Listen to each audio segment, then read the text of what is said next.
आज से बजट सत्र की शुरुआत हो गई है। राष्ट्रपति द्रौपदी मुर्मू के भाषण से सत्र को शुरू किया गया।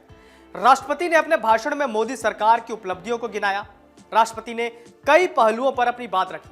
अब राष्ट्रपति के भाषण पर विपक्षी नेताओं की प्रतिक्रिया आनी शुरू हो गई है। नेशनल कॉन्फ्रेंस के सांसद फारूक अब्दुल्ला ने राष्ट्रपति द्रौपदी मुर्मू के संबोधन की सराहना करते हुए इसे अच्छा संबोधन बताया। वहीं कांग्रेस सांसद शशि थरूर ने इसे चुनावी भाषण करार दिया। थरूर ने कहा कि अमूमन राष्ट्रपति चुनाव नहीं लड़ते, लेकिन ऐसा लग रहा था कि भाजपा सरकार उनके माध्यम से अपना अगला अभियान चला रही है। राष्ट्रपति द्रौपदी मुर्मू ने आज बजट सत्र की शुरुआत करते हुए अपने संबोधन में रक्षा, अंतरिक्ष, महिला सशक्तिकरण, विकसित भारत के निर्माण के लिए अमृत काल के दौरान कर्तव्यों के महत्व सहित कई मुद्दों को छुआ। देश के विकास में राजनीतिक स्थिरता की भूमिका को रेखांकित करते हुए मुर्मू ने कहा कि भारत केंद्र सरकार द्वारा राष्ट्रहित में लिए गए निर्णयों के कारण अन्य देशों की तुलना में बेहतर स्थिति में है। कल वित्त मंत्री निर्मला सीतारमण मोदी सरकार 2.0 का आखिरी पूर्ण बजट पेश करेंगे। इससे पहले विपक्षी नेताओं ने तीखे तेवर अख्तियार किए हैं। नेशनल कॉन्फ्रेंस के सांसद फारूक अब्दुल्ला ने राष्ट्रपति द्रौपदी मुर्मू के संबोधन की सराहना करते हुए इसे अच्छा संबोधन बताया। उधर कांग्रेस सांसद अधीर रंजन चौधरी ने कहा कि राष्ट्रपति का अभिभाषण प्रधानमंत्री नरेंद्र मोदी के नेतृत्व वाली सरकार के रुख को दोहराता है। उन्होंने कहा कि राष्ट्रपति का अभिभाषण दोहराता है कि सरकार क्या चाहती है और क्या करती है।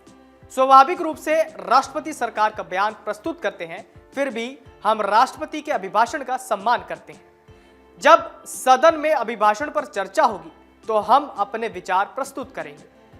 अधीर रंजन ने कहा कि राष्ट्रपति के अभिभाषण में बेरोजगारी के मुद्दे का कोई उल्लेख नहीं था। चौधरी ने कहा कि नागरिक केवल सरकार की विफलताओं को देख सकते हैं। सरकार के खिलाफ बहुत सारे मुद्दे हैं, हम इन मुद्दों को एक के बाद एक संसद में उठाएंगे। कांग्रेस सांसद शशि थरूर ने संसद के संयुक्त सत्र में राष्ट्रपति द्रौपदी मुर्मू के संबोधन की आलोचना करते हुए इसे प्रधानमंत्री नरेंद्र मोदी की भारतीय जनता पार्टी के लिए चुनावी भाषण बताया। उन्होंने कहा कि राष्ट्रपति चुनाव नहीं लड़ते हैं, लेकिन ऐसा लगता है कि भाजपा सरकार उनके माध्यम से अपना अगला अभियान चला रही है। पूरा भाषण एक चुनावी भाषण था जो सरकार द्वारा किए गए हर काम के लिए उसकी प्रशंसा करने की कोशिश कर रहा था। गौरतलब है कि अपने संबोधन में राष्ट्रपति मुर्मू ने सरकार के विकास की प्रशंसा की, अनुच्छेद 370 को निरस्त करने और जम्मू कश्मीर में आतंकवाद पर कार्रवाई करने, विवादास्पद 3 तलाक को खत्म करने और रक्षा क्षेत्र के निर्यात को बढ़ावा देने के लिए इसकी सराहना की। वहीं राष्ट्रपति के अभिभाषण पर विपक्षी सांसदों ने प्रतिक्रिया दी। कांग्रेस अध्यक्ष मल्लिकार्जुन खड़गे ने कहा कि सत्र में हमें कई मुद्दे उठाने हैं। महंगाई, बेरोजगारी के अलावा देश का जो पैसा कुछ पूंजीपतियों को देकर बर्बाद किया जा रहा है, उसका मुद्दा भी हम उठाएंगे। चीन को लेकर विदेश नीति का मुद्दा जो हमने पिछली बार उठाया था, उसे हम इस बार भी उठाएंगे।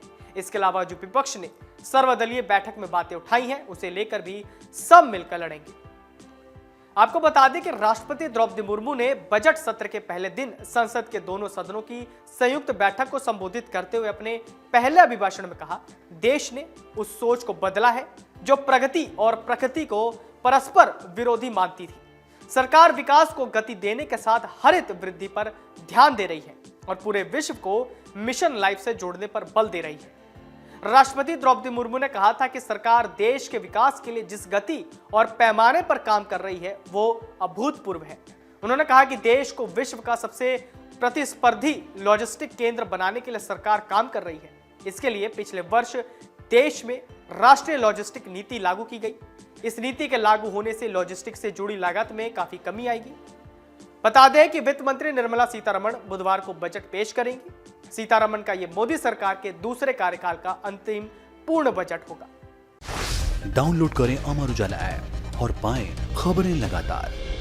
अगर आप ये वीडियो YouTube पर देख रहे हैं तो हमारे चैनल को सब्सक्राइब करें और बेल आइकन को दबाना ना भूलें। अगर आप Facebook पर ये वीडियो देख रहे हैं तो हमारे पेज को लाइक करें।